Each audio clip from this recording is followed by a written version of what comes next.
The Call of the Wild by Jack London. Chapter 1. Into the Primitive. Buck did not read the newspapers, or he would have known that trouble was brewing, not alone for himself, but for every tidewater dog, strong in muscle and with warm, long hair from Puget Sound to San Diego. Because men, groping in the Arctic darkness, had found a yellow metal, and because steamship and transportation companies were booming the find, thousands of men were rushing into the Northland. These men wanted dogs, and the dogs they wanted were heavy dogs, with strong muscles by which to toil, and furry coats to protect them from the frost. Buck lived at a big house in the sun-kissed Santa Clara Valley. Judge Miller's place, it was called. It stood back from the road, half hidden among the trees, through which glimpses could be caught of the wide, cool veranda that ran round its four sides. The house was approached by gravelled sideways which wound about through wide-spreading lawns and under the interlacing boughs of tall poplars. At the rear, things were on an even more spacious scale than at the front. There were great stables where a dozen grooms and boys held forth, rows of vine-clad servants' cottages, an endless and orderly array of outbuildings, grape arbors, green pastures, orchards, and berry patches. Then there was the pumping plant for the artesian well, and the big cement tank where Judge Miller's boys took their morning plunge and kept cool in the hot afternoon. And over this great domain Buck ruled. Here he was born, and here he had lived the 4 years of his life. It was true, there were other dogs. There could not but be other dogs on so vast a place. But they did not count.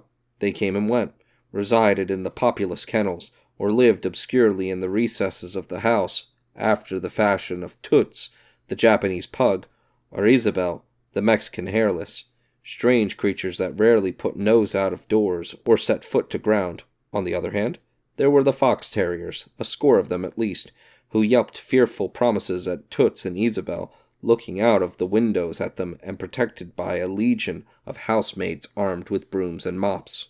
But Buck was neither house dog nor kennel dog. The whole realm was his. He plunged into the swimming tank or went hunting with the judge's sons. He escorted Molly and Alice, the judge's daughters, on long twilight or early morning rambles. On wintry nights he lay at the judge's feet before the roaring library fire. He carried the judge's grandsons on his back or rolled them in the grass and guarded their footsteps through wild adventures down to the fountain in the stable yard, and even beyond, where the paddocks were, and the berry patches. Among the terriers he stalked imperiously, and Toots and Isabel he utterly ignored, for he was king over all creeping, crawling, flying things on Judge Miller's place, humans included. His father, Elmo, a huge St. Bernard, had been the judge's inseparable companion, and Buck bade fair to follow in the way of his father. He was not so large, he weighed only 140 pounds, for his mother, Shep, had been a Scotch shepherd dog. Nevertheless, 140 pounds, to which was added the dignity that comes of good living and universal respect, enabled him to carry himself in right royal fashion. During the 4 years since his puppyhood, he had lived the life of a sated aristocrat. He had a fine pride in himself, was even a trifle egotistical, as country gentlemen sometimes become because of their insular situation. But he had saved himself by not becoming a mere pampered house dog. Hunting and kindred outdoor delights had kept down the fat and hardened his muscles, and to him, as to cold tubbing races, the love of water had been a tonic and a health preserver, and this was the manner of dog Buck was in the fall of 1897, when the Klondike strike dragged men from all the world into the frozen north. But Buck did not read the newspapers, and he did not know that Manuel, one of the gardener's helpers, was an undesirable acquaintance. Manuel had one besetting sin. He loved to play Chinese lottery.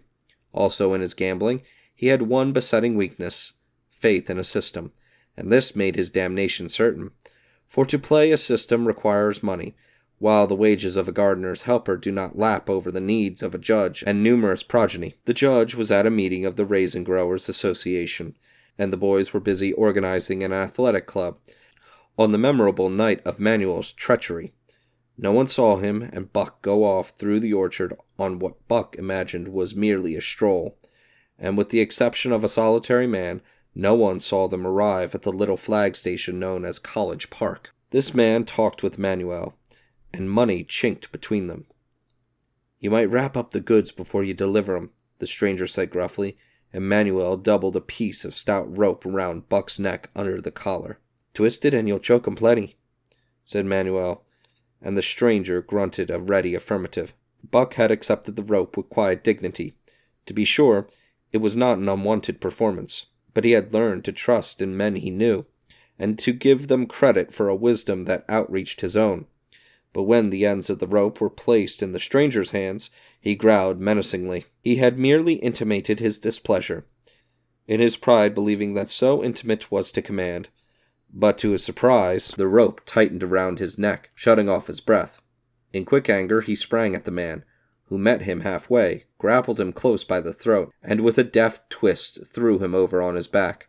Then the rope tightened mercilessly, while Buck struggled in a fury, his tongue lolling out of his mouth and his great chest panting futilely. Never in all his life had he been so vilely treated, and never in all of his life had he been so angry. But his strength ebbed, his eyes glazed, and he knew nothing when the train was flagged and the two men threw him into the baggage car. The next thing he knew, he was dimly aware that his tongue was hurting, and that he was being jolted along in some kind of conveyance. The hoarse shriek of locomotive whistling a crossing told him where he was. He had traveled too often with the judge not to know the sensation of riding in a baggage car. He opened his eyes, and into them came the unbridled anger of a kidnapped king. The man sprang for his throat, but Buck was too quick for him. His jaws closed on the hand, nor did they relax till his senses were choked out of him once more.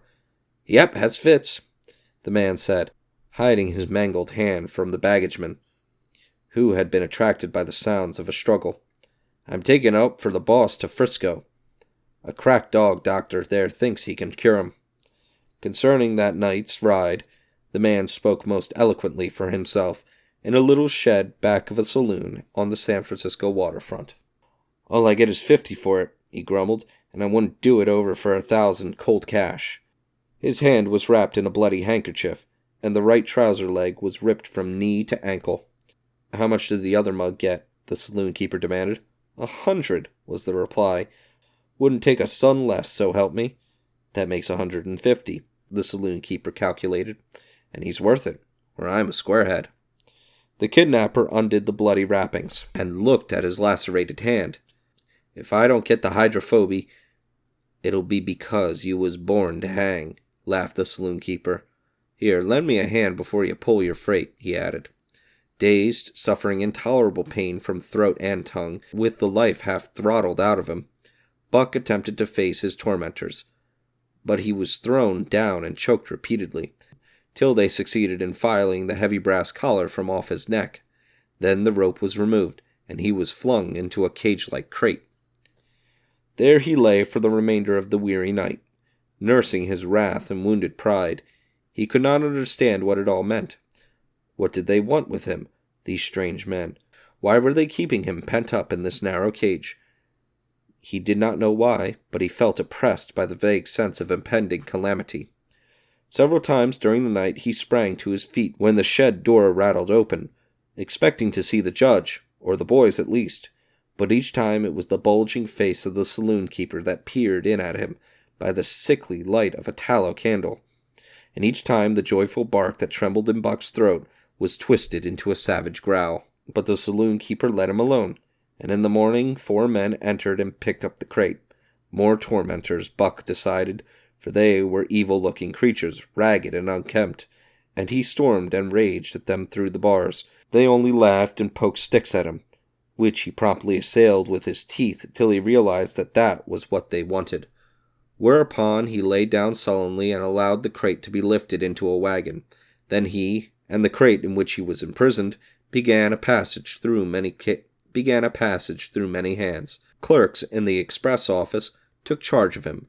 He was carted about in another wagon. A truck carried him, with an assortment of boxes and parcels, upon a ferry steamer. He was trucked off the steamer into a great railway depot, and finally he was deposited in an express car. For 2 days and nights this express car was dragged along at the tail of shrieking locomotives, and for 2 days and nights Buck neither ate nor drank. In his anger he had met the first advances of the express messengers with growls, and they had retaliated by teasing him. When he flung himself against the bars, quivering and frothing, they laughed at him and taunted him.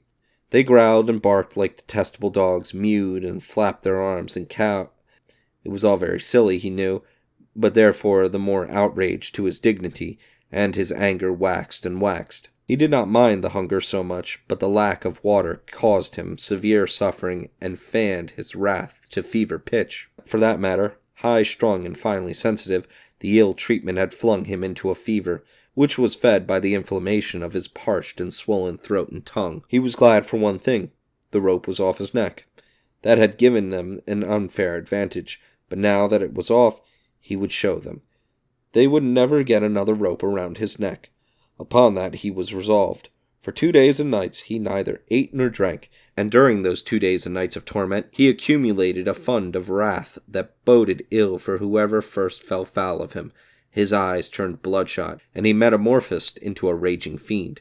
So changed was he that the judge himself would not have recognized him, and the express messengers breathed with relief when they bundled him off the train at Seattle. 4 men gingerly carried the crate from the wagon into a small, high-walled backyard. A stout man with a red sweater that sagged generously at the neck came out and signed the book for the driver.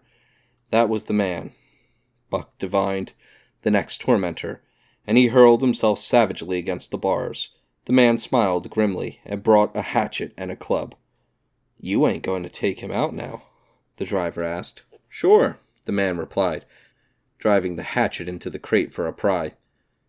There was an instantaneous scattering of the 4 men who had carried it in, and from safe purchase on top of the wall they prepared to watch the performance.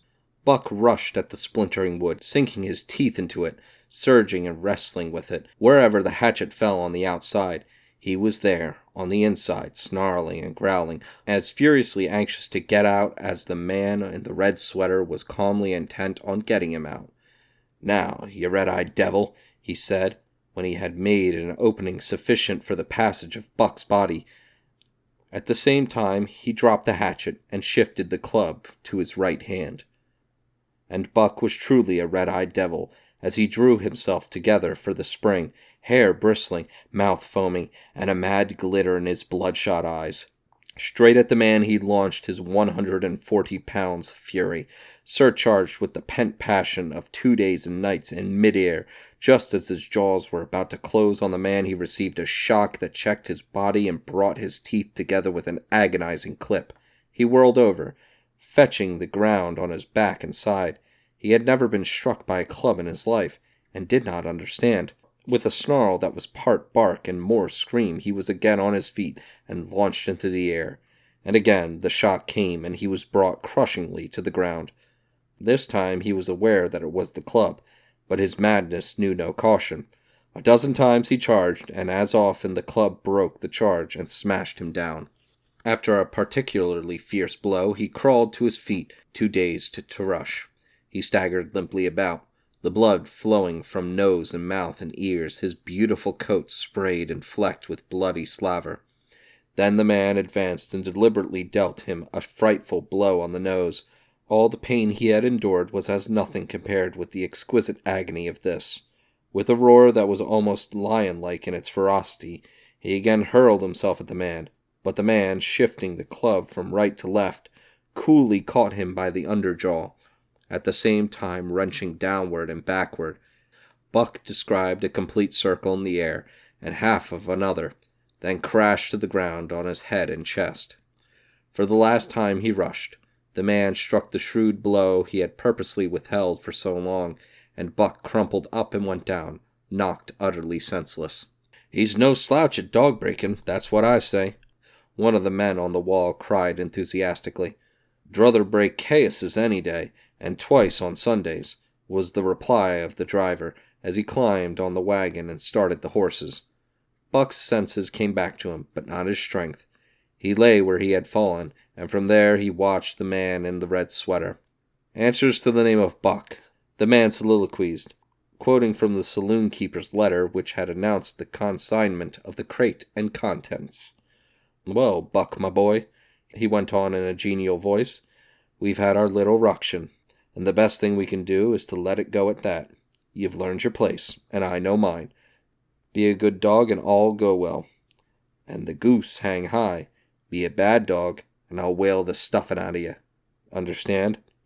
As he spoke, he fearlessly patted the head he had so mercilessly pounded, and though Buck's hair involuntarily bristled at the touch of the hand, he endured it without protest. When the man brought him water, he drank eagerly, and later bolted a generous meal of raw meat, chunk by chunk, from the man's hand. He was beaten, he knew that, but he was not broken. He saw, once for all, that he stood no chance against a man with a club. He had learned a lesson, and in all his afterlife he never forgot it. The club was a revelation. It was his introduction to the reign of primitive law, and he met the introduction halfway. The facts of life took on a fiercer aspect, and while he faced the aspect uncowed, he faced it with all the latent cunning of his nature aroused. As days went by, other dogs came, in crates and at the ends of ropes, some docilely, and some raging and roaring as he had come. And, one and all, he watched them pass under the dominion of the man in the red sweater. Again and again, as he looked at each brutal performance, the lesson was driven home to Buck. A man with a club was a lawgiver, a master to be obeyed, though not necessarily conciliated. Of this last Buck was never guilty. Though he did not see beaten dogs that fawned upon the man and wagged their tails and licked his hand. Also he saw one dog that would neither conciliate nor obey, finally killed in the struggle for mastery. Now and again came strangers, who talked excitedly, wheedlingly, and in all kinds of fashions to the man in the red sweater, and at such times that money passed between them, the strangers took one or more of the dogs away with them.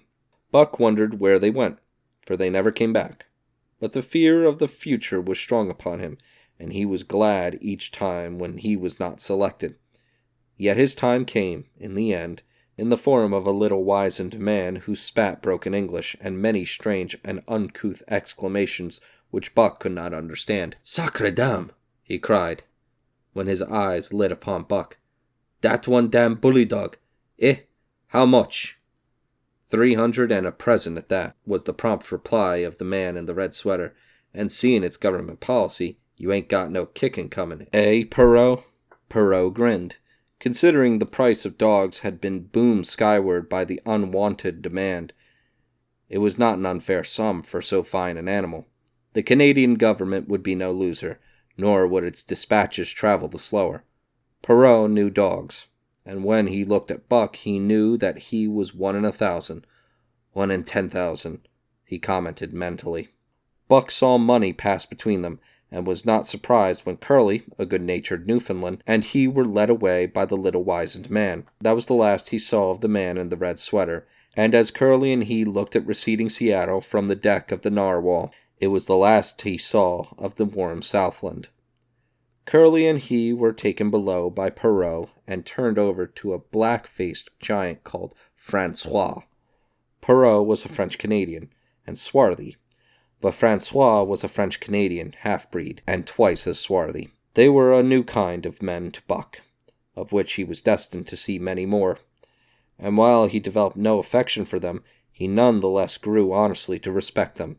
He speedily learned that Perot and Francois were fair men, calm and impartial in administering justice, and too wise in the way of dogs to be fooled by dogs. In the 'tween decks of the Narwhal, Buck and Curly joined 2 other dogs. One of them was a big snow-white fellow from Spitzenberg, who had been brought away by a whaling captain, and who had later accompanied a geological survey in the Barrens. He was friendly, in a treacherous sort of way, smiling into one's face the while he meditated some underhand trick, as, for instance, when he stole from Buck's food at the first meal. As Buck sprang to punish him, the lash of Francois's whip sang through the air, reaching the culprit fist, and nothing remained to Buck but to recover the bone. That was fair of Francois, he decided, and the half-breed began his rise in Buck's estimation. The other dog made no advances, nor received any, Also, he did not attempt to steal from the newcomers.